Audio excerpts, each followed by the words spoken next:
ಹರಿ ಓಂ. ಪ್ರಾಣಾದೇರೀಶಿತಾರಂ ಪರಮಸುಖನಿಧಿಂ ಸರ್ವದೋಷವ್ಯಪೇತಂ ಸರ್ವಾಂತಸ್ಥಂ ಸುಪೂರ್ಣಂ ಪ್ರಕೃತಿಪತಿಮಜಂ ಸರ್ವಬಾಹ್ಯಂ ಸುನಿತ್ಯಂ ಸರ್ವಜ್ಞಂ ಸರ್ವಶಕ್ತಿಂ ಸುರಮುನಿಮನುಜಾದ್ಯೈಃ ಸದಾ ಸೇವ್ಯಮಾನಂ ವಿಷ್ಣುಂ ವಂದೇ ಸದಾಘಂ ಸಕಲಜಗದನಾದ್ಯಂತಮಾನಂದದಂ ತಂ. ಶ್ರೀ ಗುರುಭ್ಯೋ ನಮಃ. ಹರಿ ಓಂ. ಈ ಅವ್ಯಾಕೃತ ಬ್ರಾಹ್ಮಣದ 4ನೇ ಮಂತ್ರದ ಪ್ರಾರಂಭದಲ್ಲಿ ಬ್ರಹ್ಮವಾ ಇದಮಗ್ರ ಆಸೀತ್ ತದಾತ್ಮಾನಮೇವ ಅವೇತಹಂ ಬ್ರಹ್ಮಾಸ್ಮೀತಿ ತಸ್ಮಾತ್ ತತ್ಸರ್ವಮಭವತ್ ಎನ್ನುವ ವಾಕ್ಯಕ್ಕೆ ಅದ್ವೈತ ದರ್ಶನದ ವ್ಯಾಖ್ಯಾನವು ಹಾಗೂ ದ್ವೈತ ದರ್ಶನದ ವ್ಯಾಖ್ಯಾನಗಳ ವಿಮರ್ಶೆ ನಡೀತಾ ಇದೆ. ಆಚಾರ್ಯರು, ಶ್ರೀಮದಾಚಾರ್ಯರು ಅದ್ವೈತ ಶಾಸ್ತ್ರದ ಅಥವಾ ಅದ್ವೈತ ದರ್ಶನದ ವ್ಯಾಖ್ಯಾನದ ವಿವರಣೆಯನ್ನು ಕೊಡ್ತಾ ಇದು ಎಷ್ಟರ ಮಟ್ಟಿಗೆ ಉಚಿತವಾಗಿದ್ದು, ಹೀಗೆ ಅರ್ಥ ಮಾಡಬೇಕೇ ಅನ್ನುವಂತಹ ವಿಷಯವನ್ನು ನಿರೂಪಣೆ ಮಾಡುತ್ತಾರೆ. ಎಷ್ಟು ಸಮಸ್ಯೆಗಳು ಎದುರಾಗ್ತದೆ ಒಂದು ವೇಳೆ ಪರಕೀಯರು ವ್ಯಾಖ್ಯಾನ ಮಾಡಿದಂತೆ ಈ ಮಂತ್ರಗಳ ಅರ್ಥವನ್ನು ಇಟ್ಟುಕೊಂಡಾಗ ಏನೇನು ಸಮಸ್ಯೆಗಳು ಎದುರಾಗುತ್ತದೆ ಅಂತನ್ನುವುದನ್ನು ಆಚಾರ್ಯರು ಹೇಳ್ತಾ ಕ್ರಮವಾಗಿ ಬಂದಿದ್ದಾರೆ. ಅವರ ಅಭಿಪ್ರಾಯವೇನು ಅಂದರೆ, ಈ ವಾಕ್ಯಕ್ಕೆ ಜೀವ ಹಾಗೂ ಬ್ರಹ್ಮರ ಅಭೇದವನ್ನು ಹೇಳಬೇಕು ಅಂತ ಅವರ ಅಭಿಪ್ರಾಯ. ಈ ವಾಕ್ಯ ಅದನ್ನು ತಿಳಿಸ್ಲಿಕ್ಕೆ ಹೊರಟದ. ಏನಂತ, ಅಹಂ ಬ್ರಹ್ಮಾಸ್ಮಿ ಇತಿ ಗುರುವಿನ ಉಪದೇಶವನ್ನು ಪಡೆದ ಶಿಷ್ಯ ತನ್ನನ್ನು ತಾನು ಬ್ರಹ್ಮನೆಂಬುದಾಗಿ ಭಾವಿಸಿಕೊಂಡ, ಬ್ರಹ್ಮನೆಂಬುದಾಗಿ ತಿಳಿದುಕೊಂಡ ಅಂತ ಹೇಳಲಿಕ್ಕೆ ಹೊರಟಿದ್ದಾರೆ. ಅದಕ್ಕೆ ಆಚಾರ್ಯರು ಅನೇಕ ಆಪತ್ತಿಗಳನ್ನು ತೋರಿಸ್ತಾರೆ. ಹೀಗೆ ಅರ್ಥ ಮಾಡಿದರೆ ಏನು ಸಮಸ್ಯೆ, ಹೀಗೆ ಅರ್ಥ ಮಾಡಿದರೆ ಏನು ಸಮಸ್ಯೆ ಅಂತ ತಿಳಿದುಕೊಂಡು, ಒಂದು, ಅರ್ಥ ಮಾಡಬೇಕಾದಾಗ ಯಾವುದಾದ್ರೂ ಒಂದು ಪ್ರಮಾಣದ ಆಧಾರದಲ್ಲಿ ಅರ್ಥ ಮಾಡಬೇಕೇ ವಿನಃ ಏವಮೇವ ಅರ್ಥ ಮಾಡುವ ಹಾಗಿಲ್ಲ. ಹಾಗೆ ಮಾಡಿದರೆ ಅದು ಅಪ್ರಾಮಾಣಿಕವಾದ ವ್ಯಾಖ್ಯಾನ ಅಂತ ಕರೆಸಿಕೊಳ್ಳುತ್ತದೆ. ಅಂದಮೇಲೆ ಅದು ಪ್ರಾಮಾಣಿಕವಾದ ವ್ಯಾಖ್ಯಾನ ಆಗಬೇಕಾಗಿದ್ರೆ ಏನು ಪ್ರಮಾಣ ಇದೆ ಅಂತ ಕೇಳಿದಾಗ ಅವರು ಜೀವ ಹಾಗೂ ಬ್ರಹ್ಮರ ಮಧ್ಯದಲ್ಲಿ ಅಭೇದವನ್ನು ಹೇಳುವ ಅನೇಕ ವಾಕ್ಯಗಳನ್ನು ಉದಾಹರಣೆ ಮಾಡುತ್ತಾರೆ. ಆದರೆ ಅವರು ಉದಾಹರಿಸಿದ ವಾಕ್ಯಗಳಲ್ಲೂ ಅಹಂ ಶಬ್ದ ಬಂದದ್ದರಿಂದ ಆಚಾರ್ಯರು ಅಹಂ ಎನ್ನುವಂತಹ ಶಬ್ದ ಇದು ಅಹೇಯತ್ವವನ್ನು ತಿಳಿಸುವ ಶಬ್ದವೇ ಹೊರತಾಗಿ ಅದು ಜೀವನನ್ನು ತಿಳಿಸುವ ಶಬ್ದವಲ್ಲ ಅಂತ ವಿವರಣೆ ಕೊಟ್ಟರು. ಅದು ಮುಗಿದ ಮೇಲೆ ಅಹಂ ಎನ್ನುವಂತಹ ಶಬ್ದವೇ ಬರುವುದು ಬೇಡ, ಅಂತಹ ವಾಕ್ಯವನ್ನು ಕೊಡ್ತೀವಿ ಅಂತ ತಿಳಿದುಕೊಂಡು ಅವರೇನು ಮಾಡಿಬಿಟ್ರು, ತತ್ ಸತ್ಯಂ ಸ ಆತ್ಮ ತತ್ವಮಸಿ ಶ್ವೇತಕೇತೋ ಅನ್ನುವಂತಹ ವಾಕ್ಯ ಇದೆ. ಈ ವಾಕ್ಯದಲ್ಲಂತರೂ ಅಹಂ ಎನ್ನುವಂತಹ ಶಬ್ದ ಬಂದಿಲ್ಲ. ನೀವು ಎಲ್ಲಿಯಾದರೂ ಅಹಂ ಶಬ್ದ ಬರ್ತದೇನೋ ಅಂತ ಕಾಯ್ತಾ ಕೂತಿರ್ತೀರಿ. ಅಂತಹ ಶಬ್ದವೇ ಬರದೇ ಇರೋ ವಾಕ್ಯವನ್ನು ಹೇಳಿಬಿಡ್ತೇವೆ ಅಂತ ಹೇಳಿದರು. ಶ್ರೀಮದಾಚಾರ್ಯ ಅಂತಾರೆ, ಸರ್ವಾತ್ಮನ ಅಲ್ಲಿ ಅಹಂ ಶಬ್ದ ಇಲ್ಲ, ಒಪ್ಪಿಕೊಳ್ಳುತ್ತೀವಿ. ಆದರೆ ಆ ವಾಕ್ಯ ಯಾವುದೇ ಕಾರಣಕ್ಕೂ ಜೀವ ಹಾಗೂ ಪರಮಾತ್ಮರ ಮಧ್ಯದಲ್ಲಿ ಐಕ್ಯವನ್ನು ಹೇಳುವುದಿಲ್ಲ. ಯಾಕೆ? ಅಲ್ಲಿ ಪದಚ್ಛೇದ ಹೇಗೆ ಮಾಡಬೇಕು ಅಂತ ಕೇಳಿದ್ರೆ ಅತತ್ವಮಸಿ ಅಂತ ಪದವಿಭಾಗ ಮಾಡಬೇಕೇ ಹೊರತಾಗಿ ತತ್ವಮಸಿ ಅಂತ ಪದವಿಭಾಗ ಮಾಡಬಾರದು. ಏನಂತನಬೇಕು? ತತ್ಸತ್ಯಂ ಸ ಆತ್ಮ ಅತತ್ವಮಸಿ. ಯಾರಿಗೆ ಸವರ್ಣ ದೀರ್ಘ ಸಂಧಿ ಗೊತ್ತಿದೆಯೋ ಅವರು ಆತ್ಮ ಅತತ್ವಮಸಿ ಅಂತ ಪದವಿಭಾಗ ಮಾಡ್ತಾರೆ. ಹಾಗಾಗಿ ಅತತ್ವಮಸಿ ಸಹ ಆತ್ಮ, ಅಮ ಪರಮಾತ್ಮ, ನೀ ಅಲ್ಲ, ನೀನೇ. ನೀನು ಮಂದಾಧಿಕಾರಿ, ನೀನು ಅಲ್ಪ, ನೀನು ಅಸ್ವತಂತ್ರ, ನೀನು ದೋಷಯುಕ್ತ, ನೀನೇ ಸಹ ಆತ್ಮ, ಅವನು ಪರಮಾತ್ಮ ಅಂತ ಜೀವ ಹಾಗೂ ಪರಮಾತ್ಮರ ಮಧ್ಯದಲ್ಲಿ ಭೇದ ಇದೆ ಅಂತ ತಿಳಿಸುವಂತಹ ವಾಕ್ಯ ಇದು. ಆ ಭೇದ ಇದೆ ಅಂತನ್ನುವುದನ್ನು ಶ್ರುತಿ ಎಷ್ಟು ಗಟ್ಟಿಯಾಗಿ ಹೇಳ್ತದೆ ಅಂದರೆ 9 ಬಾರಿ ಹೇಳ್ತದೆ. ಒಂದು ಸರ್ತಿ ಅಲ್ಲ, 9 ಬಾರಿ ಹೇಳ್ತದೆ. 9 ಬಾರಿ ಹೇಳುವುದು ಅಂದರೆ ಅಭ್ಯಾಸ. ಒಂದೇ ರೀತಿ ಸ ಆತ್ಮ ಅತತ್ವಮಸಿ ಶ್ವೇತಕೇತೋ, ಸ ಆತ್ಮ ಅತತ್ವಮಸಿ ಶ್ವೇತಕೇತೋ ಅಂತ ಏಕಪ್ರಕಾರ ಅಸಕೃದುಕ್ತಿ ರೂಪವಾದ ಅಭ್ಯಾಸವನ್ನು ಹೇಳಿ ಜೀವಬ್ರಹ್ಮರ ಮಧ್ಯದಲ್ಲಿ ಭೇದ ಇದೆ ಅಂತ ಹೇಳ್ತದೆ. ಅಂದಾಗ ಅದರಲ್ಲಿಂದ ಒಂದು ಪ್ರಶ್ನೆ ಬರ್ತದೆ. ಪೂರ್ವ ಪಕ್ಷದವರು ಏನು ಪ್ರಶ್ನೆ ಮಾಡುತ್ತಾರೆ? ಹಾಗಿದ್ರೆ ನೀವು ಈ ವಾಕ್ಯದಿಂದ ಏನನ್ನು ಹೇಳಲಿಕ್ಕೆ ಹೊರಟಿದ್ದೀರಿ? ಅಭೇದ ಇಲ್ಲ, ಭೇದ ಅದ ಅನ್ಲಿಕ್ಕೆ. ಹಾಗಾದರೆ ಅಭೇದದ ನಿಷೇಧವನ್ನು ಮಾಡುತ್ತಿದ್ದೀರಿ, ಸರಿಯಾ? ಅಭೇದವನ್ನು ನಿಷೇಧ ಯಾವಾಗ ಮಾಡಬೇಕು ಅಂತಂದರೆ ಅಭೇದವು ಈ ಮೊದಲು ಪ್ರಾಪ್ತವಾಗಿರಬೇಕು ವಾಕ್ಯಾಂತರಗಳಿಂದ. ಯಾವುದೋ ಬೇರೆ ವಾಕ್ಯಗಳಿಂದ ಅಭೇದವು ಪ್ರಾಪ್ತವಾಗಿದ್ದರೆ ನಿಷೇಧ ಮಾಡ್ಲಿಕ್ಕೆ ಬರ್ತದೆ. ಪ್ರಾಪ್ತವೇ ಆಗಿಲ್ಲ, ಇದೇ ಒಂದು ವಾಕ್ಯದ ಅಭೇದವನ್ನು ಹೇಳೋ ವಾಕ್ಯ ಇದು ಒಂದದ. ಸ ಆತ್ಮ ತತ್ವಮಸಿ ಶ್ವೇತಕೇತು ಅಂತದ. ಅಹಂ ಬ್ರಹ್ಮಾಸ್ಮಿ ವಾಕ್ಯ ಹೇಳ್ತದಲ್ಲ ಅಂದ್ರೆ ಅದನ್ನ ನೀವಲ್ಲ ಅಂತ ಹೇಳ್ಬಿಟ್ಟಿರಿ. ತದ್ಯೋಹಂ ಸೋಸೌ ಯೋಸೋ ಸೋಹಂ ಅನ್ನೋ ವಾಕ್ಯ ಹೇಳ್ತದ ಅಂದ್ರೆ ಅದು ಅಲ್ಲ ಅಂದಿರಿ. ಯೋಸೋ ವಸೌ ಪುರುಷ ಸೋಹಮಸ್ಮಿ ಅಂದ್ರೆ ಅದು ಅಲ್ಲ ಅಂದಿರಿ. ಹಂಗಾರ ನಿಮ್ಮ ಪ್ರಕಾರ ಬೇರೆ ಯಾವ ವಾಕ್ಯ ಇಲ್ಲೇ ಇಲ್ಲ ಐಕ್ಯ ಹೇಳೋದು. ಐಕ್ಯ ಹೇಳಲಿಕ್ಕಿರೋದು ಒಂದು ಇದೇ ವಾಕ್ಯ ಇತ್ತು, ಇದನ್ನೂ ಇಲ್ಲ ಅಂತ ಹೇಳಿಕತ್ತೀರಿ. ಹಂಗಾದರೆ ಅಭೇದದ ಪ್ರಸಕ್ತಿಯೇ ಇಲ್ಲದೆ ಇರುವಾಗ ನಿಷೇಧದ ಪ್ರಸಕ್ತಿಯಲ್ಲಿ ಬಂತು. ಪ್ರತಿಯೋಗಿ ಪ್ರಸಕ್ತಿ ಇದ್ದಾಗ ನಿಷೇಧ ಪ್ರಸಕ್ತಿ. ಮೈಲ್ಗಿಯವರು ಯಾರು ಒಳಗೆ ಬರ್ತಕ್ಕದ್ದಲ್ಲ ಅಂತ ಯಾವಾಗ ನಿಷೇಧ ಮಾಡಬೇಕು? ಮೈಲ್ಗಿಯವರು ಯಾರಾದರೂ ಇದ್ರೆ. ಎಲ್ಲರೂ ಪಾಪ ಬಾವಿ ಮೇಲೆ ಸ್ನಾನ ಮಾಡ್ಕೊಂಡು ನದಿ ಒಳಗೆ ಸ್ನಾನ ಮಾಡ್ಕೊಂಡು ಬಂದಿದ್ರೆ ಯಾರು ನಮ್ಮ ನಿಷೇಧ ಮಾಡ್ತೀರಿ ನೀವು? ಹಂಗಾರೆ ಹೆಂಗೆ ಅಂತ ಪ್ರಶ್ನೆ ಬಂದ್ರೆ ಆಚಾರ್ಯರಂತಾರ, ವೇದದಲ್ಲಿ ಇನ್ನೊಂದು ರೀತಿಯ ವ್ಯವಸ್ಥೆ ಇದೆ. ಏನು ವ್ಯವಸ್ಥೆ ಇದೆ ಅಂದರೆ, ಕೆಲವು ವಾಕ್ಯಗಳನ್ನು ಕೇಳಿದಾಗ ಸರಿಯಾದ ಅರ್ಥ ಆಗದೆ ಭ್ರಮ ಹುಟ್ಟಿರುತ್ತದೆ. ಆ ಭ್ರಾಂತಿಯಿಂದಲೂ ಕೆಲವು ಅರ್ಥಗಳು ಪ್ರಾಪ್ತವಾಗಿರುತ್ತವೆ. ಅಂಥ ಅರ್ಥಗಳ ನಿಷೇಧವನ್ನು ಮಾಡಲಿಕ್ಕೂ ವಾಕ್ಯವು ಹೊರಡುತ್ತದೆ. ಅಪ್ರಾಪ್ತವಾದ ನಿಷೇಧ ಅಲ್ಲ, ಪ್ರಾಪ್ತವಾದದ್ದೇ ನಿಷೇಧ. ಹೆಂಗೆ ಪ್ರಾಪ್ತವಾಗಿದೆ ಅಂದ್ರೆ, ಕೆಲವು ವಾಕ್ಯಗಳು ಸರಿಯಾಗಿ ಅರ್ಥ ಆಗಲಿಲ್ಲ ನಮಗೆ. ಉದಾಹರಣೆಗೆ ಅಹಂ ಬ್ರಹ್ಮಾಸ್ಮಿ ಅನ್ನೋ ವಾಕ್ಯವನ್ನು ಇಟ್ಟುಕೋ, ಇಲ್ಲೇ ವಾಕ್ಯವನ್ನು ಇಟ್ಟುಕೋ. ಈ ವಾಕ್ಯ ಒಬ್ಬ ಮಂದಾಧಿಕಾರಿ ಇದ್ದಾನೆ, ಅವನಿಗೆ ನಿನ್ನಷ್ಟು ಶಾಸ್ತ್ರ ಬರುವುದಿಲ್ಲ, ನಮ್ಮಷ್ಟು ಶಾಸ್ತ್ರ ಬರುವುದಿಲ್ಲ. ಶಾಸ್ತ್ರದ ಪರಿಜ್ಞಾನ ಇಲ್ಲದೆ ಇರುವ ಕೇವಲ ಸಂಸ್ಕೃತ ಪರಿಜ್ಞಾನ ಇದ್ದ ವ್ಯಕ್ತಿ ಇದ್ದಾನೊಬ್ಬ. ಅಹಂ ಬ್ರಹ್ಮಾಸ್ಮಿ ಅಂತ ವಾಕ್ಯ ಓದಿದ, ಹಿಂದೂ ನೋಡಲಿಲ್ಲ, ಮುಂದೂ ನೋಡಲಿಲ್ಲ, ಅಥವಾ ಪ್ರಕರಣವನ್ನು ಸರಿಯಾಗಿ ಗಮನಿಸಲಿಲ್ಲ. ಏನರ್ಥ ಬಂತು? ನಾನೇ ಬ್ರಹ್ಮನಿದ್ದೀನಿ. ತದ್ಯೋಹಂ ಸೋಸೌ, ನಾನು ಅವನು ಅವನು ನಾನು ಅನ್ನೋ ವಾಕ್ಯದಿಂದ ಅವನಿಗೆ ಅಭೇದ ಜ್ಞಾನ ಬಂತು.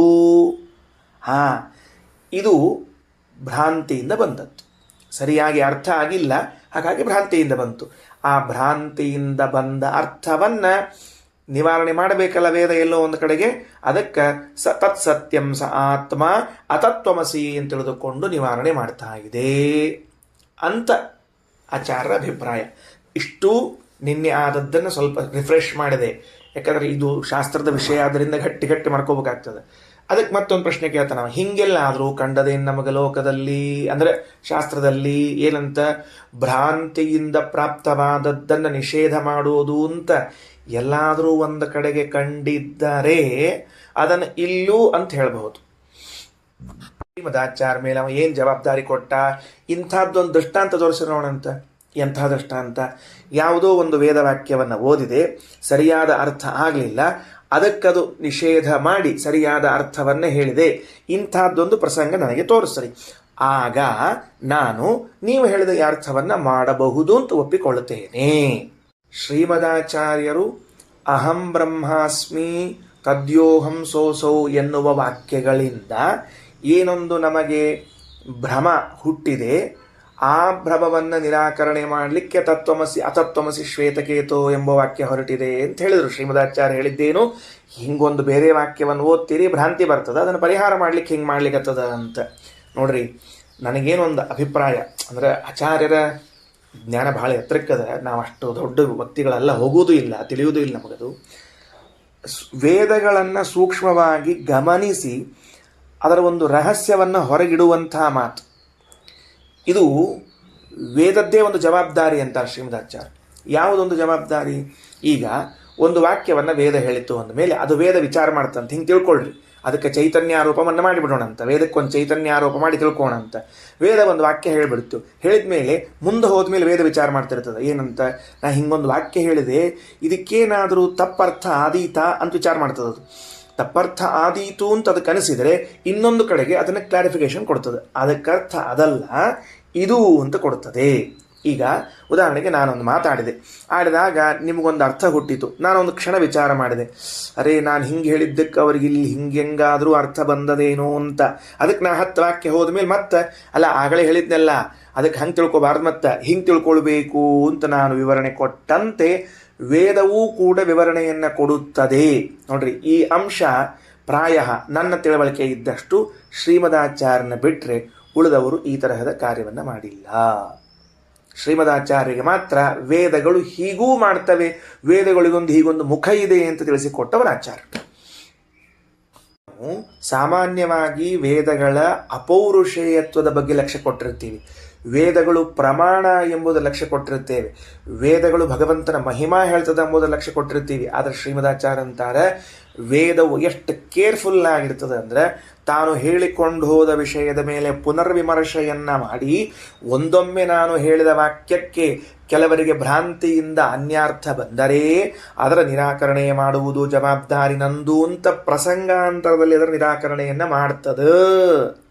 ಇದು ಒಂದು ವೇದದ ಶೈಲಿ ಎಂಬುದನ್ನು ನಮ್ಮ ಆಚಾರ್ಯರು ಬಹಳ ಸುಂದರವಾಗಿ ತಿಳಿಸಿಕೊಡ್ತಾರೆ. ಅದರ ಮೇಲೆ ಆಕ್ಷೇಪ ಮಾಡ್ತಾನವ, ಎಲ್ಲದ ತೋರಿಸ್ಕೊಡ್ರಿ ಅಂತ. ಅದಕ್ಕೆ ಶ್ರೀಮದಾಚಾರ್ಯ ದೃಷ್ಟಾಂತ ಕೊಡ್ತಾರೆ. ಹೌದದ ದೃಷ್ಟಾಂತ ಬೇಕೇನು ನಿನಗೆ, ತೋರಿಸ್ತೀನಿ ತಗೋ ಅಂತಾರೆ. ಏನ್ ದೃಷ್ಟಾಂತ ಅಂತಂದ್ರೆ, ತದ್ಧ ಏಕೆ ಆಹುಹು ಅಸದೇವ ಇದಮಗ್ರ ಆಸೀತ್ ಏಕಮೇವಾ ದ್ವಿತೀಯಂ ಕುತಸ್ತು ಖಲ ಸೌಮ್ಯ ಏವಂ ಸ್ಯಾತ್ ಕಥಮಸತಸ್ತದಜಾಯತ ಇತ್ಯಾದಿನ ಅಸದ್ವಾ ಇದಮಗ್ರ ಆಸೀತ್ ಅಸತಸ್ತದಜಾಯತ ಇತ್ಯಾದಿ ಶ್ರುತ್ಯಾರ್ಥ ಅಪರಿಜ್ಞಾನೋತ್ಥ ಭ್ರಮೋ ಯಥಾ ನಿವಾರ್ಯತೆ ಏವಮತತ್ವಮಸೀತಿ ವಾಕ್ಯೇನಾಪಿ ಅಂತ ಇಷ್ಟು ಒಂದು ವಾಕ್ಯ ಅದ. ಏನದ ವಾಕ್ಯ? ಸದೇವ ಸೌಮ್ಯ ಇದಮಗ್ರ ಆಸೀತ್ ಏಕಮೇವ ಅದ್ವಿತೀಯಂ ತದ್ಧ ಏಕೆ ಆಹುಹು ಅಸದೇವ ಇದಮಗ್ರ ಆಸೀತ್ ಏಕಮೇವ ಅದ್ವಿತೀಯಂ ತಸ್ಮಾತ್ ಅಸತಃ ಸದಜಾಯತ ಕುತಸ್ತು ಖಲ ಸೌಮ್ಯ ಏವಂ ಸ್ಯಾದಿತಿ ಹೋವಾಚ ಕಥಮಸತಃ ಸಜ್ಜಾಯತ ಇತಿ ಸತ್ವೇವ ಸೌಮ್ಯ ಇದಮಗ್ರ ಆಸೀತ್ ಏಕಮೇವಾದ್ವಿತೀಯಂ. ಎರಡು ಮಂತ್ರ. ಇದನ್ನು ದೃಷ್ಟಾಂತ ತಗೋತಾರೆ ಶ್ರೀಮದಾಚಾರ್ಯರು. ಇದನ್ನು ದೃಷ್ಟಾಂತ ತಗೊಂಡು ವೇದವು ತಾನೇ ಪ್ರಶ್ನಿಸಿಕೊಂಡು ತಾನೇ ಉತ್ತರಿಸಿದೆ. ಏನ್ ತಾನೇ ಪ್ರಶ್ನಿಸಿಕೊಂಡು ತಾನೇ ಉತ್ತರಿಸಿದೆ ನೋಡ್ರಿ. ಮೊದಲನೇ ವಾಕ್ಯ ಸದೇವ ಸೌಮ್ಯ ಇದಮಗ್ರ ಆಸೀತ್ ಏಕಮೇವ ಅದ್ವಿತೀಯಂ.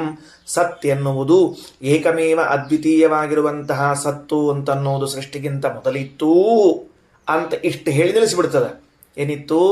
ಸತ್ ಏವ ಸೌಮ್ಯ. ಸೌಮ್ಯ ಹೇ ಶ್ವೇತಕೇತುವೆ ಇದಮಗ್ರೆ, ಈ ಜಗತ್ತಿನ ಸೃಷ್ಟಿಗಿಂತಲೂ ಮೊದಲು ಸತೇವ ಸತ್ ಏಕಮೇವ ಆಸೀತ್ ಅದ್ವಿತೀಯಂ. ಸನ್ನಾಮಕವಾದ ಒಂದು ಪದಾರ್ಥ ಇತ್ತು, ಏಕಮೇವ ಅದ್ವಿತೀಯವಾಗಿತ್ತು ಅಂತಿಷ್ಟು ಹೇಳಿ ನಿಲ್ಲಿಸಿಬಿಡ್ತು. ಅರ್ಥ ಆಯ್ತಿಲ್ಲ ಹೇಳಿದ್ದು? ಸತ್ ಏವ ಸೌಮ್ಯ ಇದಂ ಅಗ್ರೇ ಆಸೀತ್ ಏಕಮೇವ ಅದ್ವಿತೀಯಂ.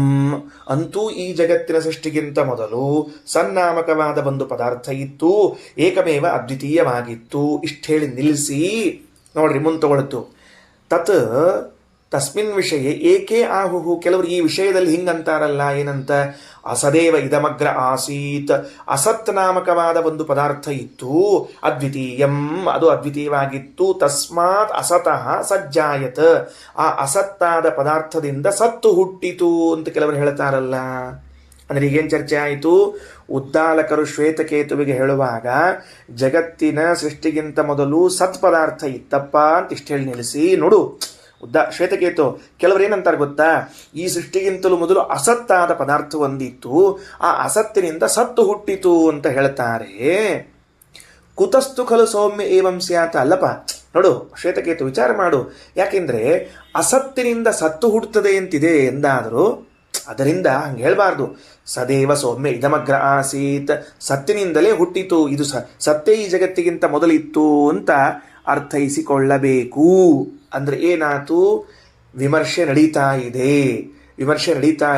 ಏನು ವಿಮರ್ಶೆ ನಡೀತಾ ಇದೆ?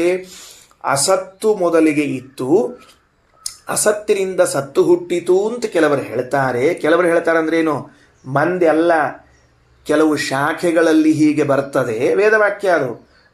ಯಾವ ಆಚಾರ ಹೇಳಬೇಕು? ಕಪಿಲಾಚಾರವಲ್ಲ, ಭೀಮಾಚಾರವಲ್ಲ, ರಾಮಾಚಾರವಲ್ಲ ಹೇಳೋದನ್ನ. ಕೆಲವು ಶಾಖೆಗಳಲ್ಲಿ ಹೀಗೆ ಹೇಳ್ತಾರೆ. ಏನಂತ? ಆ ಸೃಷ್ಟಿಗಿಂತ ಮೊದಲು ಅಸತ್ತು ಒಂದೇ ಇತ್ತು, ಆ ಅಸತ್ತಿನಿಂದ ಸತ್ತು ಹುಟ್ಟಿತು ಅಂತಾರೆ. ಅದು ಹೆಂಗಪ್ಪ ಸಾಧ್ಯ ಆಗ್ತದ? ಹಂಗಲ್ವಲ್ಲ. ಸತ್ತೇ ಇತ್ತು, ಸತ್ತಿನಿಂದ ಉಳಿದ ಪದಾರ್ಥಗಳು ಹುಟ್ಟಿದ್ವು ಅಂತ ತಾನೇ ನೀನು ಹೇಳಬೇಕು ಅಂತ ಹೇಳಿ ಬೇರೆ ಶಾಖೆಯಲ್ಲಿ ಹೇಳಿದ ವಿಷಯವನ್ನು ಇನ್ನೊಂದು ಶಾಖೆಯಲ್ಲಿ ವಿಮರ್ಶೆಗೆ ಒಳಪಡಿಸಿದ್ದು ನಮಗೆ ಕಂಡಿದೆ. ಏನು ನೋಡ್ರಿ ಎಷ್ಟು ಚಂದದ. ಶ್ವೇತಕೇತು ಉದ್ದಾಲಕರ ಮಧ್ಯದಲ್ಲಿ ಬಂದ ಸಂವಾದ. ಆ ಶ್ವೇತಕೇತುವಿಗೆ ಉದ್ದಾಲಕರು ಏನು ಹೇಳಿದರು? ಸನ್ಮೂಲ ಸೌಮ್ಯ ಇಮಾ ಪ್ರಜಾಹ ಅಂತ ಮೊದಲು ಹೇಳಿಬಿಟ್ರು. ಸನ್ನಾಮಕನಾದ ಪರಮಾತ್ಮನಿಂದಲೇ ಈ ಜಗತ್ತು ಹುಟ್ಟಿದ್ದು ಅಂತ ಹೇಳಿ ಈ ಸೃಷ್ಟಿಗಿಂತ ಮೊದಲು ಸತ್ಪದಾರ್ಥ ಇತ್ತು. ಆದರೆ ಗೊತ್ತಾ ನಿಂಗೆ ಶ್ವೇತಕೇತು, ಗೊತ್ತಾ ನಿಂಗೆ ಕೆಲವ್ರು ಏನು ಹೇಳ್ತಾರೆ ಗೊತ್ತೇನೋ? ಅಸತಸ್ಸದ ಜಾಯತ, ಅಸತ್ತಿತ್ತು, ಅಸತ್ತಿನಿಂದ ಸತ್ತು ಹುಡಿತು ಅಂತಾರೆ ನೋಡು. ಹೆಂಗಾಗ್ತದ? ಅಸತ್ ಪದಾರ್ಥದಿಂದ ಯಾವುದಾದ್ರೂ ಒಂದು ವಸ್ತು ಹುಟ್ಲಿಕ್ಕೆ ಸಾಧ್ಯ ಇದೆಯಾ? ಅಸತ್ತಿಗೆ ಕಾರಣತ್ವ ಬರ್ಲಿಕ್ಕೆ ಸಾಧ್ಯ ಇದೆಯಾ? ಹೇಳೋಣಂತೆ. ಕಾರಣತ್ವ ಬರ್ಲಿಕ್ಕೆ ಸಾಧ್ಯ ಇದೆಯಾ? ಈಗ ಶಶವಿಷಾಣ ಅಂತ ಒಂದಿದೆ ಅಸತ್ ಪದಾರ್ಥ. ಆ ಅಸತ್ಭೂತವಾದ ಶಶವಿಷಾಣದಿಂದ ಈಗೋ ನನ್ನ ಕೈಯಲ್ಲಿರುವಂತಹ ಈ ಖಡ್ಗ, ನನ್ನ ಕೈಯಲ್ಲಿರುವಂತಹ ಈ ಬಿಲ್ಲು ಹುಟ್ಟಿತು ಅಂತ ಯಾರಾದರೂ ಹೇಳ್ಬಹುದಾ? ಯಾಕೆ ಅಲ್ರಿ ನಿಮ್ಮ ಕೈಯಾಗ ಬಿಲ್ಲದ ಅನ್ಲಿಕ್ಕೆ ಮತ್ತೆ ಯಾಕಲ್ಲ ಅಂದ್ರೆ ಶಶವಿಷಾಣ ಅಂತನ್ನುವುದು ಅಸತ್ತಾದ ಪದಾರ್ಥ ಇಲ್ಲವೇ ಇಲ್ಲ ಜಗತ್ತಿನಲ್ಲಿ. ಅಸತ್ತಾದ ಶಶವಿಷಾಣದಿಂದ ಕೈಯಲ್ಲಿರುವಂತಹ ಬಿಲ್ಲು ಹುಟ್ಟಿತು ಅಂತ ಯಾರಾದರೂ ಹೇಳ್ತಾರ? ಇಲ್ವೇ ಇಲ್ಲ. ಅಲ್ರೇ ಆಚಾರ, ವಿಷಾಣ ಅಂದ್ರೆ ಕೋಡ್ನಿಂದ ಎಲ್ಲರ ಬಿಲ್ ಮಾಡ್ತಾರನೋ ಅಂತ ಕೇಳಿದ್ರೆ ಶಂಖ ಬೃನ್ನಂದಕಿ ಚಕ್ರಿ ಶಾರ್ಗದ ಅನ್ವಾಗದಾಧರ ಅಂತ ಹೇಳುವಾಗ ಭಗವಂತನಲ್ಲಿ ವಿಷ್ಣು ಸಹಸ್ರನಾಮದಲ್ಲಿ ಶಾರ್ಗ ಶೃಂಗದಿಂದ ಹುಟ್ಟಿದ್ದದು. ಶೃಂಗ ಅಂದ್ರೆ ಕೋಡಿನಿಂದ ಹುಟ್ಟಿದ್ದು ಅಂತದ. ಅಂದಮೇಲೆ ಯಾವುದು ಪದಾರ್ಥ ಅದ ಅಂಥ ಕೋಡಿನಿಂದ ಬೇಕಾದ್ರೆ ಮಾಡಬಹುದು. ಅಷ್ಟು ದೊಡ್ಡ ಕೋಡಿರ್ತದೆ ಅಂತ ಅರ್ಥ. ಅದಕ್ಕೆ ಇರಲಿ, ಅದೇನೋ ವಿಷಯ ಬೇರೆ. ಅದಕ್ಕೆ ಇಲ್ಲೇನಂದ್ರು ಅಂದ್ರೆ ಅಸತ್ತಾದ ಶಶವಿಷಾಣದಿಂದ ನಾನು ಒಬ್ಬನನ್ನ ಮರ್ಡರ್ ಮಾಡಿಬಿಟ್ಟೆ ಅಂತ ಹೇಳಿದ್ರೋಣಂತ. ಶಶವಿಷಾಣ ಅಸತ್ತು, ಅದು ಕೊಲೆಗೆ ಅಥವಾ ಸಂಹಾರಕ್ಕೆ ಕಾರಣವೆನಿಸುವುದೇ ಇಲ್ಲ. ಅಂದಮೇಲೆ ಅಸತಸ್ಸದ ಜಾಯತ ಅಂತ ಹೇಳಿದಾಗ ಅಸತ್ ಪದಾರ್ಥಕ್ಕೆ ಕಾರಣತ್ವ ಅಂತನ್ನುವುದು ಹೆಂಗೆ ಬಂದೀತು? ಬರುವುದಿಲ್ಲ. ಆದ್ದರಿಂದ ಏನರ್ಥ ಮಾಡಬೇಕು? ಸತ್ಪದಾರ್ಥದಿಂದಲೇ ಹುಟ್ಟಿತು ಅಂತ ಅರ್ಥ ಮಾಡಬೇಕು. ಹೌದಾ? ಮತ್ತೆ ಅದರ ಅರ್ಥ ಏನು? ಅದರ ಅರ್ಥ ಬೇರೆ ಅದ. ಅದರ ಅರ್ಥ ನೀವು ತಿಳ್ಕೊಂಡ ಅರ್ಥ ಅಲ್ಲ. ಅರ್ಥ ಆಯ್ತಾ? ಯಾಕ ಅವರೇನು ತಿಳ್ಕೊಂಡಿದ್ರು? ಅಸತಸ್ಸಜಾಯತ ಅನ್ನುವ ವಾಕ್ಯಕ್ಕೆ ಶೂನ್ಯದಿಂದ ಜಗತ್ತಿನ ಉತ್ಪತ್ತಿ, ಅಸತ್ಯವಾದ ಪದಾರ್ಥದಿಂದ ಜಗತ್ತಿನ ಉತ್ಪತ್ತಿ ಅಂತ ಏನು ತಿಳ್ಕೊಂಡಿದ್ರು? ಅದು ಅಲ್ಲ. ಅಸತ್ ಅಂದ್ರೆ ಪರಮಾತ್ಮ, ಸತ್ ಅಂದ್ರೆ ಮುಖ್ಯ ಪ್ರಾಣದೇವರು ಅಂತ ಪ್ರಮಾಣಾಂತರಗಳನ್ನು ಇಟ್ಟುಕೊಂಡು ಅರ್ಥ ಮಾಡಬೇಕು. ಹಾಗಾದರೆ ಛಾಂದೋಗ್ಯೋಪನಿಷತ್ತಿನ 6ನೇ ಅಧ್ಯಾಯದಲ್ಲಿ ಮತ್ತೆ ಏನು ಬಂದಿದೆ ಅಂತ ಕೇಳಿದರೆ ಸದೇವ ಸೌಮ್ಯ ಇದಮಗ್ರ ಆಸೀತ್ ಏಕಮೇವ ಅದ್ವಿತೀಯಂ ಅಂತ ಹೇಳಿಬಿಟ್ಟು ತದ್ಧ ಏಕೆ ಆಹುಹು ಅಸದೇವ ಇದಮಗ್ರ ಆಸೀತ್ ಏಕಮೇವ ಅದ್ವಿತೀಯಂ ತಸ್ಮಾತ್ ಅಸತಸ್ಸದಜಾಯತೆ ಇತಿ ಕುತಸ್ತು ಖಲು ಸೌಮ್ಯ ಏವಂ ಸ್ಯಾತ್. ಅದೆಂಗಪ್ಪ? ಅಸತ್ಯಭೂತವಾದ ಪದಾರ್ಥಗಳಿಂದ ಹುಟ್ಟುವುದು ಕಥಂ ಅಸತಸ್ಸಜ್ಜಾಯತ? ಅದಕ್ಕೆ ಸತ್ತು ಏವ ಸೌಮ್ಯ ಇದಮಗ್ರ ಆಸೀತ್ ಏಕಮೇವ ಅದ್ವಿತೀಯಂ. ಅದರಿಂದ ಸತ್ಪದಾರ್ಥವೇ ಇರಬೇಕೆ ಹೊರತಾಗಿ ಅಸತ್ಪದಾರ್ಥವು ಅಲ್ಲ ಎಂದು ಛಾಂದೋಗ್ಯವು ಹೀಗೆ ಭ್ರಾಂತಿಯಿಂದ ಬಂದ ಅರ್ಥವನ್ನು ನಿರಾಕರಣೆ ಮಾಡಿದೆ. ಗೊತ್ತದ? ಏಕೆ ಆಹುಹು ಕೆಲವು ಶಾಖೆಗಳಲ್ಲಿ ಅಸತಸ್ಸದಜಾಯತ ಅಂತ ಹೇಳಿದಾಗ ನಮ್ಮಂಥ ಮಂದಾಧಿಕಾರಿಗಳಿಗೆ ಹಾಗಾದರೆ ಶೂನ್ಯದಿಂದಲೂ ಜಗತ್ತು ಹುಟ್ಟುತ್ತದೆ ಅಂತೊಂದು ತಪ್ಪು ತಿಳುವಳಿಕೆ ಬಂದಾಗ ಉದ್ದಾಲಕರು ಅಲ್ಲ, ಶೂನ್ಯಕ್ಕೆ ಕಾರಣತ್ವ ಹೆಂಗೆ ಬರ್ತದಪ್ಪ? ಬರುವುದಿಲ್ಲ. ಆದ್ದರಿಂದ ಆ ವಾಕ್ಯಕ್ಕೆ ಆ ಅರ್ಥ ಮಾಡಬಾರದು ಅಂತ ಸ್ಪಷ್ಟವಾಗಿ ತಿಳಿಸಿಕೊಟ್ಟಂತೆ ಇಲ್ಲೂ ಕೂಡ ಏನು ತಿಳ್ಕೊಳ್ಬೇಕು ನಾವು? ಅಹಂ ಬ್ರಹ್ಮಾಸ್ಮಿ ಇತ್ಯಾದಿ ವಾಕ್ಯಗಳನ್ನು ಓದಿದಾಗ ಸರಿಯಾದ ಅರ್ಥ ಆಗದೇ ಇದ್ದದ್ದಕ್ಕೆ ಭ್ರಾಂತಿಯಿಂದ ಜೀವಬ್ರಹ್ಮರಿಬ್ಬರೂ ಕೂಡ ಅಭಿನ್ನರು ಎಂಬ ತಿಳುವಳಿಕೆ ಬಂದದ್ದಕ್ಕೆ ತತ್ ಸತ್ಯಂ ಸ ಆತ್ಮ ಅತತ್ವಮಸಿ ಶ್ವೇತಕೇತೋ ಅನ್ನುವಂತಹ ವಾಕ್ಯದಿಂದ ನಿರಾಕರಣೆ ಮಾಡಿದ್ದಾರೆ ಎಂದು ತಿಳಿಯಬೇಕು. ದೃಷ್ಟಾಂತ ಕೊಟ್ಟರು. ತಗೊಳ್ರಿ, ಈಗ 491ನೇ ಪಡೆದು ಹೋಗೋಣ ಅಂತ. ಇತ್ಯಾದಿ ಶ್ರುತ್ಯರ್ಥ ಅಪರಿಜ್ಞಾನಾತ್ 92ರ ಮೇಲೆ ಉತ್ಥ ಭ್ರಮ ಯಥಾ ನಿವಾರ್ಯತೆ ಏವಂ ಅತತ್ವಮಸಿ ಇತಿ ವಾಕ್ಯೇನಾಪಿ. ಹೀಗೆ ಅತತ್ವಮಸಿ ಎಂಬುವಂತಹ ವಾಕ್ಯದಿಂದಲೂ ನಿವಾರಣೆಯಾಗುತ್ತದೆ. ಶ್ರೀಮದಾಚಾರ್ಯರ ಭಾಷ್ಯದ ವೈಶಿಷ್ಟ್ಯವನ್ನು ನಾವಿವತ್ತು ತಿಳ್ಕೊಳ್ಳಿಕ್ಕೆ ಹೊರಟಿದ್ದೇವೆ. ಬೃಹದಾರಣ್ಯಕ ಉಪನಿಷತ್ತಿನ ಭಾಷ್ಯದಲ್ಲಿ ಆಚಾರ್ಯರು ಹೇಗೆ ಪರಮತದ ವಿಮರ್ಶೆಯನ್ನ ಮಾಡುವಾಗ ವೇದದ ಒಂದು ರಹಸ್ಯವನ್ನ ಹೊರಗೆ ಎಡವಿದರು ಅಂತನ್ನೋದನ್ನು ತಿಳಿಲಿಕ್ಕೆ ಬರ್ತದೆ. ನೋಡಪ್ಪ, ಅಹಂ ಬ್ರಹ್ಮಾಸ್ಮಿ ತದ್ಯೋಸೌ ಸೋಹಮಸ್ಮಿ ಇತ್ಯಾದಿ ವಾಕ್ಯಗಳನ್ನು ಓದಿದಾಗ ಬುದ್ಧಿ ಅಷ್ಟು ಉತ್ತಮ ಮಟ್ಟದಲ್ಲಿ ಇಲ್ಲದೆ ಹೋದಾಗ ನಾವು ವೇದಗಳ ಅಪಾರ್ಥವನ್ನು ಮಾಡಿಕೊಳ್ಳಿಕ್ಕೆ ಅವಕಾಶ ಅದ.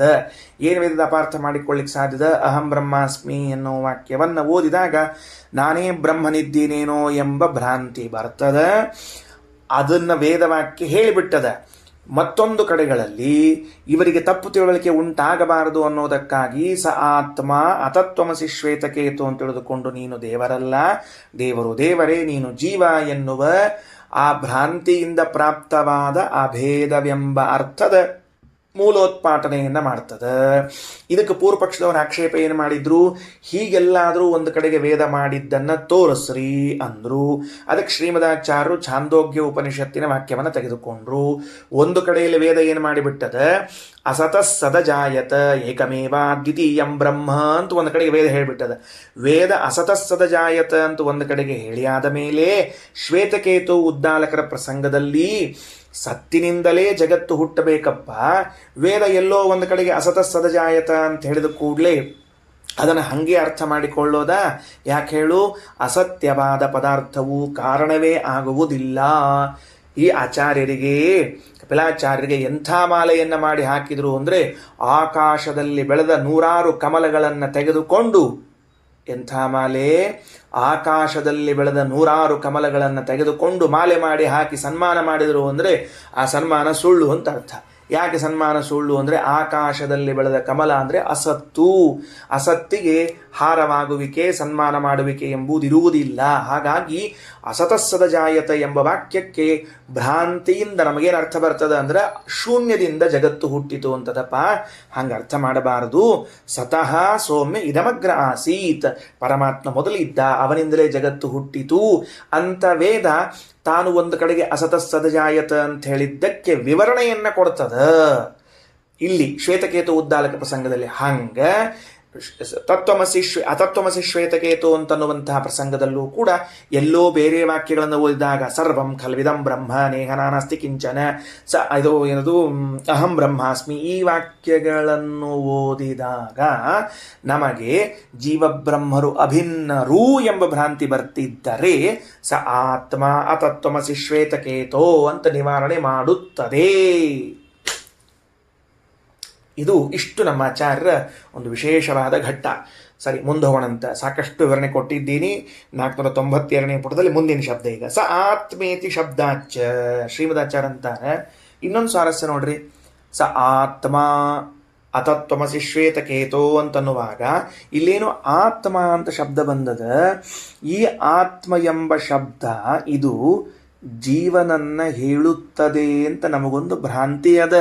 ಹೌದು, ಆತ್ಮ ಆದರೆ ನಾನು ಅಂತಿಲ್ಲೇನು ಮತ್ತೆ ಅದನ್ನು ನಿವಾರಣೆಯನ್ನು ಮಾಡಬೇಕಾಗಿದೆ. ಅದಕ್ಕೆ ಎಷ್ಟು ಸ್ವಾರಸ್ಯ ನೋಡ್ರಿ. ಸ ಆತ್ಮೇತಿ ಶಬ್ದಾಚ, ಆತ್ಮ ಅಂತನ್ನುವಂತಹ ಶಬ್ದ ಅದ ಅಲ್ಲ. ಆತ್ಮ ಶಬ್ದಸ್ಯ ಪರಮಾತ್ಮನಿ ಮುಖ್ಯತ್ವೇಪಿ ಜೀವೇ ಭ್ರಾಂತಿ ಉಪಪದ್ಯತೆ. ಆಚಾರ ಅಂತಾರ, ಎಲ್ಲೋ ಬೇರೆ ಕಡೆಗೆ ಹೇಳಿದ್ದನ್ನು ಯಾಕೆ ತಗೋಬೇಕಪ್ಪ, ಈಗ ನೀ ಕೇಳೋ ಮತ್ತೆ ಮುಂದೆ ಶಾಣ್ಯ ಅಲ್ರಿ. ಅದೆಲ್ಲೋ ಅಹಂ ಬ್ರಹ್ಮಾಸ್ಮಿ ಬೃಹದಾರಣ್ಯಕ, ತತ್ವಮಸಿ ಛಾಂದೋಗ್ಯ, ಒಂದಕ್ಕೊಂದು ಸಂಬಂಧ ಇಲ್ಲ. ಎಲ್ಲೆಲ್ಲೋ ತಗೋತಿರಲ್ಲ ನೀವು.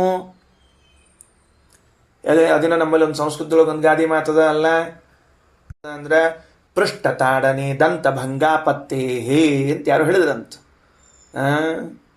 ತಾಡನೆ ದಂತ ಭಂಗಾಪತ್ತೇ ಹೇ, ಬೆನ್ನಿಗೆ ಹೊಡೆದ್ರೆ ಹಲ್ಲು ಮುರಿದುವು ಅಂತ ಯಾರು ಹೇಳಿದ್ರಂತ. ಸಂಬಂಧ ಏನದ? ಛಾಂದೋಗ್ಯದಲ್ಲಿ ನಿರಾಕರಣೆ, ಬೃಹದಾರಣ್ಯಕ ಐತರೇಯದಲ್ಲಿ ಅಭೇದ ಬೋಧಕ. ಹೆಂಗಿದ ಸಂಬಂಧ ಏನದ?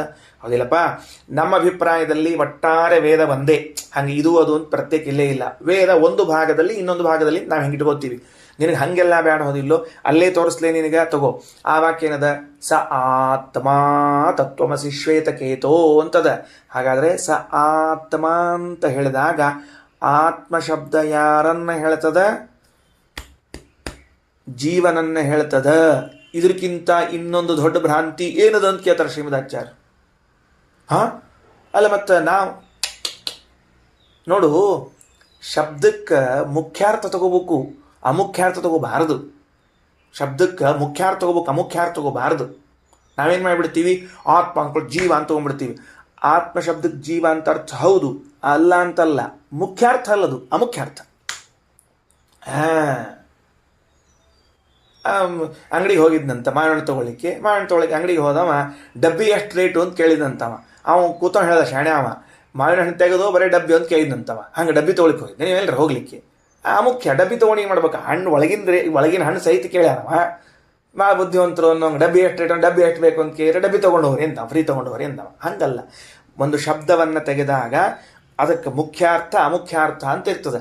ಹಾಗಾಗಿ ಆತ್ಮ ಶಬ್ದಕ್ಕೆ ಮುಖ್ಯಾರ್ಥ ಪರಮಾತ್ಮ, ಅಮುಖ್ಯಾರ್ಥ ಜೀವ. ಏನಾಗಿದೆ, ಸ ಆತ್ಮ ಅನ್ನುವಲ್ಲಿ ಮುಖ್ಯಾರ್ಥವನ್ನು ಬುದ್ಧಿ ಗ್ರಹಣ ಮಾಡದೆ ಅಮುಖ್ಯಾರ್ಥವನ್ನು ಗ್ರಹಣ ಮಾಡಿ ಜೀವನೇ ಪರಮಾತ್ಮ ಅಂತಂತ ಹೊಂಟಾಗ ಅತತ್ವಮಸಿ ಶ್ವೇತಕೇತೋ, ಜೀವ ಎಂದು ಪರಮಾತ್ಮ ಆಗಲಾರ ಅಂತ ನಿಷೇಧ ಮಾಡ್ಲಿಕ್ಕತ್ತದ.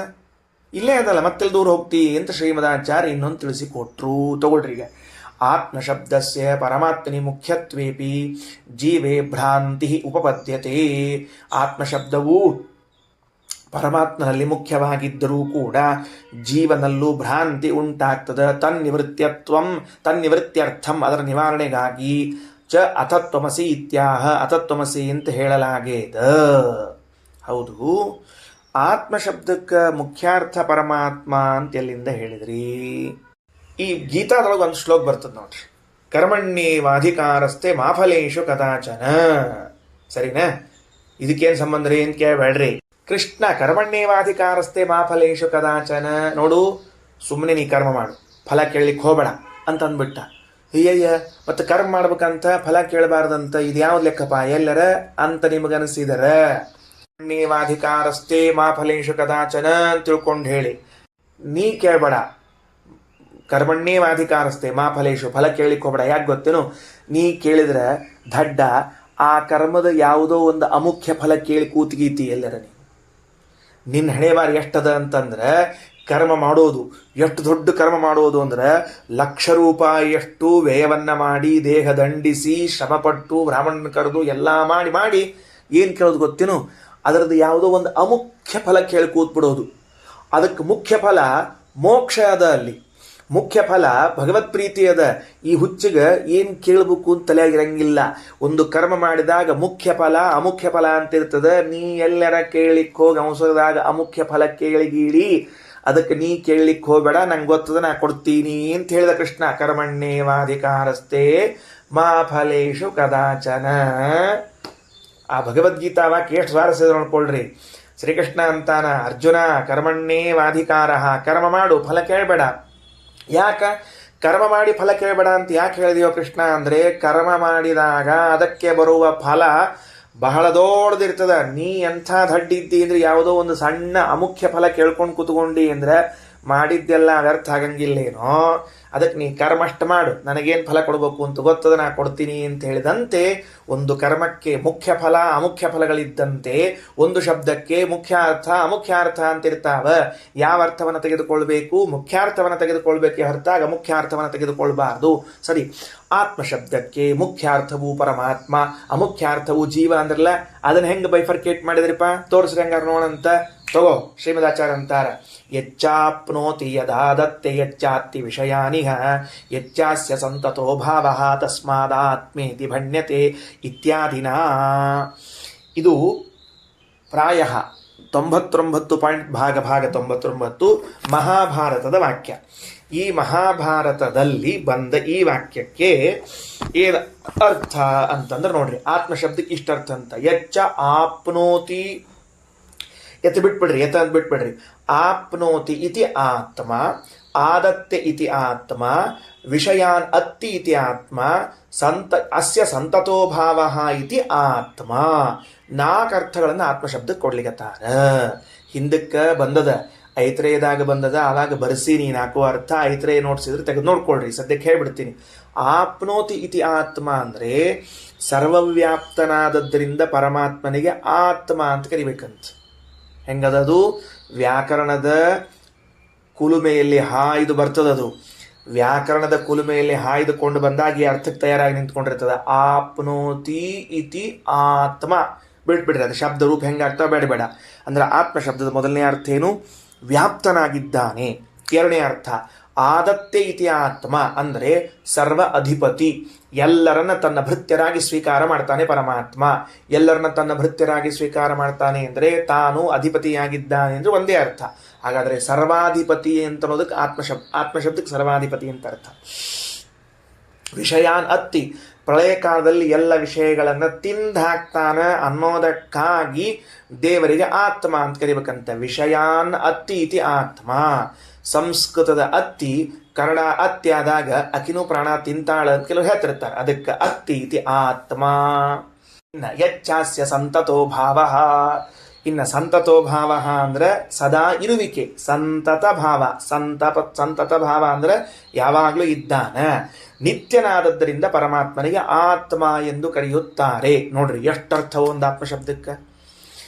ಯಚ್ಚಾಪ್ನೋತಿ ಯದಾ ದತ್ತೆ ಯಚ್ಚಾತ್ತಿ ವಿಷಯಾನಿಹ ಯಚ್ಚಾಸ್ಯ ಸಂತತೋ ಭಾವ ತಸ್ಮಾದಾತ್ಮೇತಿ ಭಣ್ಯತೆ. ಹಂಗಾರ ಆತ್ಮ ಶಬ್ದಕ್ಕೆ ಎಷ್ಟರ್ಥ ಹೇಳಿ ಮಹಾಭಾರತ ಬಾಯಿ ಮೇಲೆ ಬೆರಳಿಟ್ಕೊಂಡ್ಬಿಡ್ತು. ಇಷ್ಟು ಗುಣ ಯಾರಲ್ಲವ ಅವನನ್ನು ಆತ್ಮ ಅಂತ ಕರಿ ಅಂತ ಹೇಳಿ ಹೋಗ್ಬಿಡುತ್ತೆ. ತನ್ನ ಕೆಲಸ ತಾ ಮಾಡ್ಕೊಂಡು ಹೋಗ್ಬಿಡುತ್ತೆ. ಎಲಿ ಒಳಗೆ ಅನ್ನ ಸಾರು ಹಾಕಿ ಹೋಗ್ಬಿಟ್ರೆ ಒಳಗೆ ಉಣ್ಣು ಬಿಟ್ಟರೆ ಬಿಡೋದು ನಿನ್ನ ಸಂಬಂಧ ನಮ್ಮ ಸಂಬಂಧ ಇಲ್ಲ ಅಂತ ತಿಳ್ಕೊಂಡು ಹೋಗ್ಬಿಡ್ತದೆ. ಇಷ್ಟು ಗುಣಗಳಿರಬೇಕಾದರೆ ಎಷ್ಟು ಗುಣಗಳದು? ವ್ಯಾಪ್ತನಾಗಿರುವಿಕೆ, ಅಧಿಪತಿಯಾಗಿರುವಿಕೆ, ಪ್ರಳಯ ಕಾಲದಲ್ಲಿ ಸರ್ವಸಂಹಾರ ಮಾಡುವಿಕೆ, ನಿತ್ಯನಾಗಿರುವಿಕೆ ಎನ್ನುವಂತಹ ಗುಣಗಳಿರಬೇಕಾಗಿದ್ದರೆ ಅದು ಪರಮಾತ್ಮನಲ್ಲಿ ಮಾತ್ರ ಸಾಧ್ಯದ ಹೊರತಾಗಿ ಆತ್ಮನಲ್ಲಿ ಸಾಧ್ಯವಿಲ್ಲ, ಜೀವನಲ್ಲಿ ಸಾಧ್ಯವಿಲ್ಲ. ಭಾಳ ಅಂದ್ರೆ ನಿತ್ಯ ಅನ್ನೋ ಅರ್ಥ ಬಂದೀತು, ಆದರೆ ಮೇಲಿನ ಮೂರರ್ಥ ಬರಬೇಕಲ್ಲ, ಬರುವುದಿಲ್ಲ. ಹಾಗಾದರೆ ಶ್ರೀಮದಾಚಾರ್ಯ ಅಂತಾರ ಸ ಆತ್ಮ ತತ್ವಮಸಿ ಶ್ವೇತಕೇತು ಅಂತನ್ನುವಲ್ಲಿ ಆತ್ಮಶಬ್ದವು ಪರಮಾತ್ಮನನ್ನು ಹೇಳ್ತದ. ಯಾಕೆ? ಆತ್ಮಶಬ್ದದ ಮುಖ್ಯಾರ್ಥ ಪರಮಾತ್ಮ. ಮುಖ್ಯಾರ್ಥ ಅಂತ ಹೆಂಗೆ ನಿರ್ಧಾರ ಮಾಡಿದ್ವಿ? ಈ ಕೋಶದ ಮೂಲಕ, ಮಹಾಭಾರತವೆಂಬ ಕೋಶದ ಮೂಲಕ ನಾವು ಅರ್ಥವನ್ನು ಮಾಡ್ತಾ ಇದ್ದೀವಿ. ಮತ್ತು ಜೀವನದಲ್ಲಿ ಆತ್ಮಶಬ್ದಕ್ಕೆ ಹೆಂಗೆ ಅರ್ಥ ಮಾಡ್ತೀರಿ ಅಂದ್ರೆ ರೂಢಿ, ಅಲ್ಲೇನಿಲ್ಲ ರೂಢಿ. ಇದಕ್ಕೆ ಆತ್ಮ ಅಂತ ಕರಿ ಅಂತ ಹೇಳ್ಬಿಟ್ರೆ ಕರ್ಕೊಂಡು ಹೊಂಟ್ಬಿಟ್ಟಿವಿ ಅಷ್ಟೇ ನಾವು, ಇನ್ನೇನಿಲ್ಲ. ಇದಕ್ಕೊಂದು ಕೈಯಾಗ ಒಂದು ಇದು ಹಿಡ್ಕೊಂಡಿರ್ತಾನೆ ನಾವು, ಪ್ಲಾಸ್ಟಿಕ್ದು ತಂಬಿಗೆ. ಇದಕ್ಕೇನು ಹೆಸರು? ತಂಬಿಗೆ ಅಂತ. ಹೆಂಗೆ ಹೇಳಿದ್ವಿ? ಯಾವ ವ್ಯಾಕರಣದಾಗ ಸಿದ್ಧಾರ್ಥ ಹೇಳೋಣಂತ, ಮಹಾವ್ಯಾಕರಣನೋ, ಸಾದಾ ವ್ಯಾಕರಣನೋ, ಪಾಣಿನಿ ವ್ಯಾಕರಣನೋ, ಚಾಂದ್ರ ವ್ಯಾಕರಣ. ಅಣ್ಣ ನಮ್ಮ ಅಜ್ಜ ಕರ್ಲಿಕತ್ತಿದ್ದ ತಂಬಿಗೆ ಅಂತ ತಿಳ್ಕೊಂಡು ನಾನು ಕರ್ಲಿಕತ್ತೀನಿ, ನಿಂಗೇನು ತ್ರಾಸ ಆಗ್ತದೆ ಬಿಟ್ಬಿಡು ಅಂತ ಇಷ್ಟು ಹೇಳ್ತೀವಿ ನಾವು. ಹೌದೋ ಇಲ್ಲೋ? ರೂಢಿ ಅಷ್ಟೇ. ನಮ್ಮಪ್ಪ ಕರಿತಿದ್ದ, ನಮ್ಮಜ್ಜ ಕರ್ಲಿಗಿದ್ದ, ಅವರಜ್ಜ ಕರ್ಲಿಗಿದ್ದ, ತಂಬಿಗೆ ಅಂತ ಕರ್ಕೋದು ಬಂದ್ವಿ ಅಷ್ಟೇ ನಾವು. ಈ ವ್ಯಾಕರಣ ಹೇಳು, ತರ್ಕ ಹೇಳು ಅಂದ್ರೆ ಅವೆಲ್ಲ ಇಲ್ಲ. ಹಾಗಾದರೆ ಆತ್ಮಶಬ್ದಕ್ಕೆ ಜೀವ ಅನ್ನೋ ವಿಷಯದಲ್ಲಿ ರೂಢಿ, ಪರಮಾತ್ಮ ಎಂಬ ವಿಷಯದಲ್ಲಿ ಯೋಗ. ಆ ಯೋಗದಿಂದ ಸಿದ್ಧವಾದ ಅರ್ಥವನ್ನು ಇಟ್ಟುಕೊಂಡು ಹೇಳ್ತಾ ಇದ್ದೀವಿ. ಹಾಗಾಗಿ ಸಹ ಆತ್ಮ ಅತತ್ವಮಸಿ ಶ್ವೇತಕೇತೋ ಅಂತನ್ನುವ ಸಂದರ್ಭದಲ್ಲಿ ಈ ಅರ್ಥವನ್ನು ಮಾಡಬೇಕು. ಇದೊಂದು ವಾಕ್ಯ ಮುಗಿಸ್ಬಿಡ್ತೀನಿ, ಪೂರ್ಣ ಮುಗಿದು ಹೋಗ್ತದೆ ಇಲ್ಲಿ. ಆಪ್ತ್ಯಾದಿಕಂ ನೋಡ್ರಿ, ಇತ್ಯಾದಿನ ಆಪ್ತ್ಯಾದಿಕಂ ಮುಗಿದೋತು. ಐತದಾತ್ಮ್ಯಮಿದಂ ಸರ್ವಂ ಇತ್ಯನೇನ ಉಚ್ಯತೆ. ಅಲ್ಲಿ ಹಿಂದೆ ಬಂದದ ಐತದಾತ್ಮ್ಯಮಿ ಸ ಏಷೋ ಅಣಿಮ ಐತದಾತ್ಮ್ಯಮಿದಂ ಸರ್ವಂ ತತ್ಸರ್ವಂ ಸ ಆತ್ಮ ಅತತ್ವಮಸಿ ಶ್ವೇತಕೇತು ಅಂತ ಬಂದದ. ಅಲ್ಲಿ ಹಿಂದೆ ಬಂದ ಐತದಾತ್ಮ್ಯಮಿದಂ ಸರ್ವಂ ಈ ವಾಕ್ಯಕ್ಕೆ ಈ ಎಲ್ಲ ಅರ್ಥವನ್ನು ಮಾಡಿಕೊಂಡು ಬರಬೇಕು. ಅಂದರೆ ಏಷ ಚ ಅಸೌ ಆತ್ಮ ಚ ಐತದಾತ್ಮ ತಸ್ಯ ಇದಂ ಐತದಾತ್ಮ್ಯಂ ಅಂತ ತಿಳ್ಕೊಂಡು ಹೇಳಬೇಕು. ಇದಂ ಸರ್ವಂ ಈ ಜಗತ್ತಿದೆಯಲ್ಲ, ಇದು ಐತದಾತ್ಮ ಅಂದರೆ ಭಗವಂತನ ವಶದಲ್ಲದ, ಭಗವಂತನಿಂದ ವ್ಯಾಪ್ತವಾಗಿದೆ, ಭಗವಂತನಿಂದ ನುಂಗಲ್ಪಡ್ತದ. ಭಗವಂತ ಈ ಜಗತ್ತಿನಲ್ಲಿ ನಿತ್ಯವಾಗಿ ಇದ್ದಾನ, ಅಥವಾ ನಿತ್ಯನಾದ ಪರಮಾತ್ಮ ಈ ಜಗತ್ತನ್ನು ನೋಡಿಕೊಳ್ಳುತ್ತಾನ. ಹೀಗೆ ಅಲ್ಲಿ ಬಂದಿರುವ ಎಲ್ಲ ವಾಕ್ಯಗಳಿಗೂ ಅರ್ಥ ಮಾಡಬೇಕು, ಬೇರೆ ಇಲ್ಲ. ಇನ್ನ ಮತ್ತೊಂದು ಪೂರ್ಣತ್ವವಾಚ್ಯಾತ್ಮ ಶಬ್ದ ಆತ್ಮ ಪೂರ್ಣತ್ವತೋ ಹರಿಹಿ ಇತ್ಯಾದಿನ ಸ ಆತ್ಮೇತಿ ಪೂರ್ಣತ್ವವಿಧೀಯತೆ. ಅಷ್ಟೇ ಅಲ್ಲ, ಆತ್ಮಶಬ್ದಕ್ಕೆ ಮತ್ತೊಂದು ಅರ್ಥ ಇದೆ, ಪೂರ್ಣ ಅಂತ ತಿಳಿದುಕೊಂಡು. ಹಾಗಾಗಿ ಭಗವಂತನನ್ನ ಆತ್ಮ ಅಂತ ಯಾಕೆ ಕರಿತೇವೆ ಅಂದರೆ ಪೂರ್ಣನಾದದ್ದರಿಂದ. ಸರಿ ಆಯ್ತಾ? ಹಾಗಿದ್ದರೆ ಬೇರೆ ಇನ್ನೆಲ್ಲೋ ಬಂದ ಅಭೇದ ಭ್ರಾಂತಿಯನ್ನ ಇಲ್ಲಿಯ ಅತತ್ವಮಸಿ ಎಂಬ ವಾಕ್ಯ ನಿವಾರಣೆ ಮಾಡ್ತದೆ ಅಂತ ಬೇಡವೇ ಬೇಡ. ಇಲ್ಲಿಯೇ ಇರುವಂತಹ ವಾಕ್ಯದಲ್ಲಿ ಬಂದ ಭೇದ ಭ್ರಾಂತಿಯನ್ನು ನಿವಾರಣೆ ಮಾಡುತ್ತದೆ. ಏನು ವಿವರಣೆ, ವಿಚಾರವೇ ಇಲ್ಲ ಅಂತ ತಿಳಿಸಿಕೊಟ್ರು. ಇದರ ಮುಂದೆ ಅವ್ರದ್ದೊಂದು ದೊಡ್ಡ ವಾಕ್ಯಾರ್ಥ ಮತ್ತ ಇಲ್ಲವೇ ಇಲ್ಲ. ಅಲ್ಲಿ ಐಕ್ಯವನ್ನೇ ಹೇಳಲಾಗ್ತದ, ಭೇದವನ್ನೇ ಹೇಳ್ತಿಲ್ಲ ಅಂತ ಶುರುವಿಗೆ ಅವ್ರದ್ದು. ಅಲ್ಲೋ ಇಷ್ಟು ಸ್ಪಷ್ಟ ಮಾಡಿಕೊಟ್ಟು, ತಡ್ರಿ ಸರ್, ನೀವು ಹೇಳಿದ್ದು ಒಪ್ಪಿಕೊಳ್ತೀವಿ ನಾವು, ಇಲ್ಲ ಅಂತಿಲ್ಲ. ಹೌದಾ, ಅಭೇದ ಭ್ರಾಂತಿ ಬಂದಿತ್ತು, ಹೊಡೆದು ಓಡಿಸಿತು ಈ ವಾಕ್ಯ ಅಂತ ಹೇಳ್ತಿದ್ದೀರೋ ಇಲ್ಲೋ? ಹಾಗಾದ್ರೆ ನಾವು ಅನುವಾದ ಮಾಡ್ಲಿಕ್ಕೆ ಅವಕಾಶದನೋ ಇಲ್ಲೋ? ನಮಗದನೋ ಇಲ್ಲ ಅವಕಾಶ? ನಾ ಮಾಡ್ತೀನಿ. ನಾನು ಈ 6ನೇ ಅಧ್ಯಾಯ ಅಂದರೆ ಛಾಂದೋಗ್ಯ ಉಪನಿಷತ್ತಿನಲ್ಲಿ 6ನೇ ಅಧ್ಯಾಯದಲ್ಲಿ ಏನು ಬಂದದ ಅದನ್ನೊಂದ್ಸರ್ತಿ ಪೂರ್ಣ ಅನುವಾದ ಮಾಡ್ತೀನಿ. ಅದರ ಮಧ್ಯದಲ್ಲಿ ಬಂದ ಈ ವಾಕ್ಯ ಅಭೇದ ಹೇಳಿಗತ್ತದೋ ಭೇದ ಹೇಳಿಗತ್ತದೋ ನೀವು ಹೇಳಿರೋಣಂತ. ಇದಕ್ಕೆ ನಮಗೆ ಅವಕಾಶ ಇಲ್ವಾ ಅನುವಾದ ಮಾಡಲಿಕ್ಕೆ? ಓ ಅವಶ್ಯ ಇದೆ, ಹಾಗಾದರೆ ನಾನು ಹೀಗೆ ಅನುವಾದ ಮಾಡ್ತೇನೆ ಅಂತ ಆ ಅದ್ವೈತ ದರ್ಶನದಲ್ಲಿ 6ನೇ ಅಧ್ಯಾಯದಲ್ಲಿ ಏನೇನು ಬಂದಿದೆ, ಏನು ಹೇಳಲಿಕ್ಕೆ ಹೊರಟದ ಅಂತ ಅನುವಾದ ಮಾಡಿದ ಮೇಲೆ ಶ್ರೀಮದಾಚಾರ್ಯರು ಯಥಾ ಸೌಮ್ಯ ಏಕೇನ ಮೃತ್ಪಿಂಡೇನ ಇತಿ ಸದೃಶ ವಿಜ್ಞಾನೇನ ಸದೃಶಾಂತರಂ ವಿಜ್ಞಾತಂ ಭವತಿ ಇತ್ಯುಕ್ತಂ ಅಂತ ಪ್ರಾರಂಭ ಆಗಬೇಕು. ಈಗ ಅದೇನು ಅನುವಾದ ಮಾಡ್ಯಾರ ಅಂತ ಅನ್ನೋದನ್ನು ರಘುತ್ತಮ ಸ್ವಾಮಿಗಳವರು ತಮ್ಮ ಟಿಪ್ಪಣಿಯಲ್ಲಿ ತಿಳಿಸಿದ್ದರಿಂದ ಮಧ್ಯಾಹ್ನ ಪಾಠದಲ್ಲಿ ಅದನ್ನು ಅನುವಾದ ಮಾಡಿ ಮುಂದೆ ಹೊರಡೋಣ. ಶ್ರೀಕೃಷ್ಣಾರ್ಪಣಮಸ್ತು.